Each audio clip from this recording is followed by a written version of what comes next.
What the fuck is that?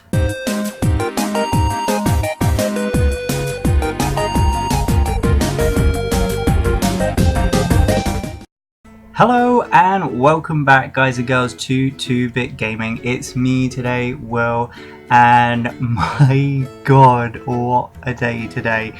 This video is initially going to be just going over Pokemon Sword and Shield, the recent reveal with the Pokemon, and also a little bit of news about Super Nintendo World. But after the bombshell that Nintendo have dropped, I'm going to squeeze initially Pokemon and Super Mario into just a couple of minutes, and then we are going to go over the big one, and I'm sure you guys already know what that one's about. So first off, Pokemon Sword and Shield. Exciting stuff that we saw in the recent trailer. We've seen a lot of new things. They've showed, the main thing that was interesting for me was they showed off a couple of new Pokemon. So we had Alcremie, who's a fairy type. Looks very cute. Looks yeah, especially when she grows later on in the trailer, when she Gigantamaxes, I guess, and she turns into like a 6-tier cake. Nice, cool Pokemon. Not really right up my street, but she was okay. She was cool. Yamper, who is kind of like a little puppy, is an electric type, which is more kind of my style, my fighting style, if I'm honest. But a little bit too cutesy for me, if I'm being honest. Nice looking Pokemon, but a little bit too cute. I like him a little bit more rugged, as it were. The next one they showed off was Roly-Coly, who is a rock type. Now that is certainly my bag. I love rock types. I just think they're so indifferent. They've got such like a blank personality. And yeah, I loved him. Can't wait to see his evolution and what they kind of go from here with Roly-Coly, see what he becomes. That's going to be really exciting. I'm so excited about what I'm going to go over in a minute. I'm sorry if I'm rushing this, but I will try and go through as much detail with these bits and pieces as I possibly can. The other Pokemon, or the last Pokemon they showed off in the trailer, was Duraludon, I think I'm pronouncing that correctly, who is a Steel/Dragon type, which looked really cool actually. More like a legendary, if I'm being honest. But yeah, looked awesome. From what we saw, looked like a really cool Pokemon. We also saw a couple of characters and gym fighters or gym trainers from what it seemed to show in the trailer. We saw Chairman Rose. There was also Alina and Bee, who they showed was a fighting type expert in the Sword version of Pokemon Sword and Shield. And then we saw Alistair, who looked a little bit creepy. He is a ghost type expert in the Shield version of the game. So he looked quite cool. I loved him. He looked really awesome. The other thing towards the end of their trailer was obviously Gigantamaxing. This was the big thing that they wanted to show off as well. So it changes obviously the size and also the appearance of the Pokemon. When they first kind of revealed this sort of these huge Pokemon back in their last trailer, I was a bit doubtful of it. I wasn't particularly excited. Seeing it now and seeing how they change, and they really do change, the battles look so much more intense, so I love that. I think that looked really cool. Obviously Pokemon Sword and Shield Worldwide is out on the 15th of November. So yeah, we're getting dribs and drabs here and there about it, and yeah, just building up that hype, so great stuff. The other little thing as well, which was a few days ago, was Super Nintendo World, which is the theme park at Universal Studios in Japan. If you guys haven't heard about it, it's been in the works for a few years. Now, they're planning on opening this next year to coincide with the Olympics in 2020. Now, info has come from the unofficial Universal, I believe it was the Orlando podcast, and they have shown these images, which I'm showing off to you now. So it's a replica, I guess, of what they're planning.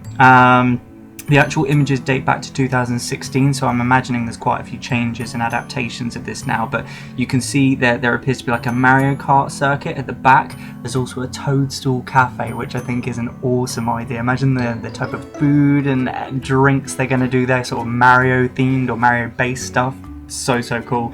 And Yoshi's Adventure Attraction, which, bit of a mystery, but it's Yoshi, it's got to be good, it's got to be exciting. The main bit for me, which I thought was so cool, which looks like a dedicated section to like a Donkey Kong area. They have like sort of like a Minecraft madness, and they look like at the front, towards the front, like Funky Kong's plane. There's also a waterfall, so if they're actually going to put in a full-scale waterfall, that's going to be absolutely incredible. Yeah, I can't wait for it. I really can't. If somebody fancies buying me a plane ticket over to Tokyo for next year, feel free. All donations will be greatly appreciated. Failing that, I might just have to save. For that one. But exciting stuff. Great stuff from Nintendo. Now, the other thing. It's a little thing that happened today. You guys might have heard of it. The Switch Lite. Yes, it is official. I can actually stop going on about the Switch Mini. Yes, maybe, buts, predictions. The Switch Lite is coming to us. It's been revealed today. There was a trailer which I'm playing now, and you guys can watch as I babble on about this. So I was at work when I saw this come out, and it blew my mind. I've watched it about 5 times already.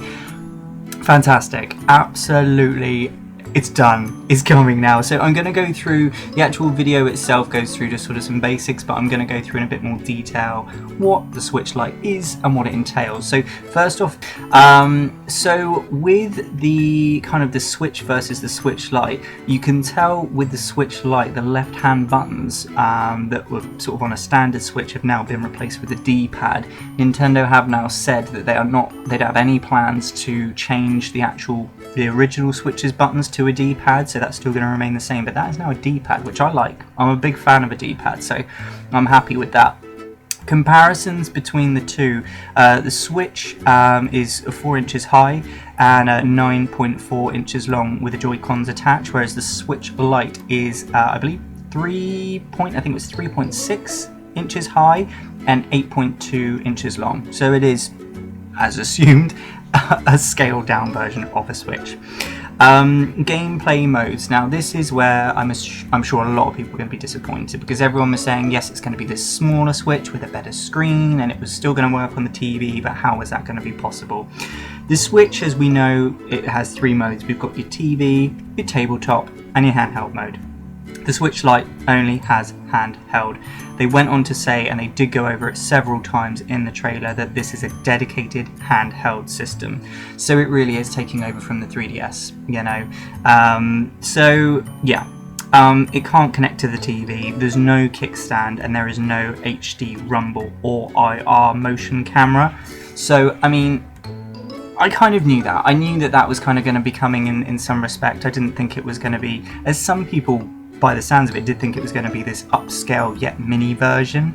I didn't think that, if I'm being completely honest. I really thought they were going to be gauging this towards the 3DS market, and I'm happy with that. You know, I have no qualms with that at all. Pricing wise, this is the great bit as well. Obviously the Switch in most places, and really has been since 2017, is retailing at $300. The Switch Lite coming in at $200, so that's a big mark down. Roughly over here in the UK, that's around about £160, so great, not a bad price at all. The compatible games, the Switch is obviously compatible with all games that have currently been released, but the Switch Lite can play any games that support handheld mode. So for games that don't, there are other options. You can wirelessly connect compatible controllers to the Lite. So in effect, you're creating like a I suppose like a tabletop setup, but you can get sort of additional Joy-Cons and sort of do that. Might be a little bit cramped, I'm feeling, but that is something that you can still do. So if you're looking to play 1-2 Switch, for example, you would need other Joy-Cons. It's not something you can play on the Lite. What it comes with, not a lot, if I'm being honest. There is no dock. There's no HDMI cable or kickstand. It's just the console and an AC adapter. So it's simple. We're keeping it simple. But once again, if you're looking for a handheld that you can pick up, play, walk around with, you don't want it on your TV, that's fine. You know, it is what it is. It is what it says on the tin. The weight, really the weight, the screen size and the battery life is what I'm going to go over now. With the Switch, with the Joy-Cons attached, weighs in at 297 grams. The Switch Lite is 275. So once again, scaled down, lighter, perfect for carrying around with you. The Switch The screen on the Switch is 6.2 inches, obviously with a touch screen running at 720p. The Switch Lite is a 5.5 inch screen, once again touch screen, and is running at 720p as well. So no change there, no upgrade, but no change. There's no drop in resolution, which is good. You know, I think that with the changes they have made with the Lite, I think it would have been very disappointing if they had sort of downgraded the visuals, which they haven't done. Okay, it's not 1080, but I wasn't expecting that. Once again, I wasn't expecting it to be that jump.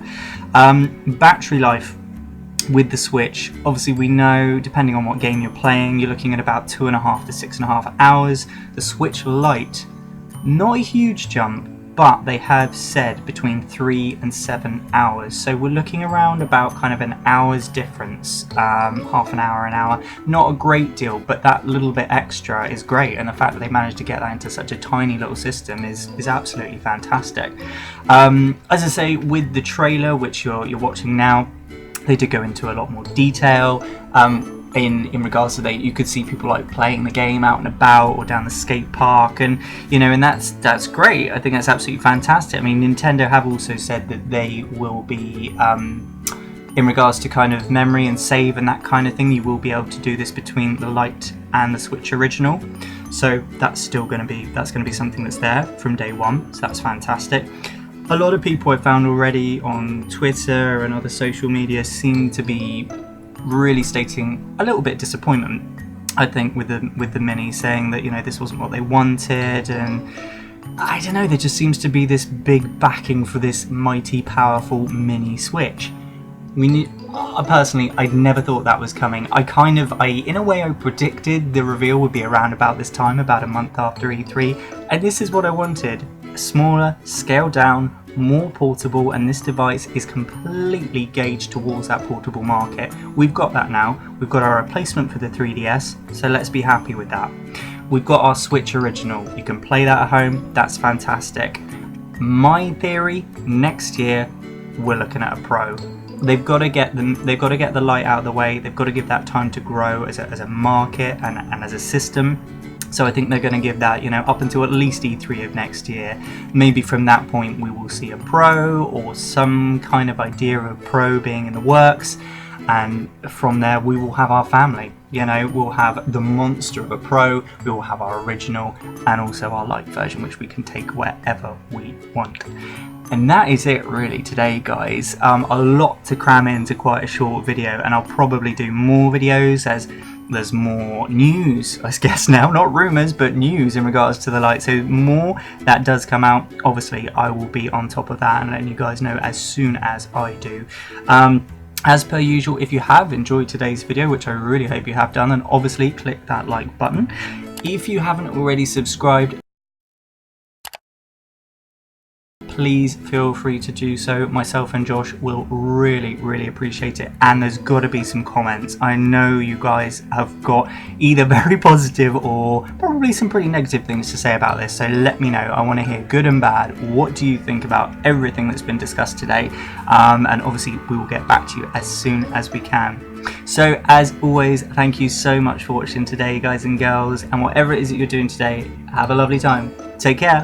Bye bye.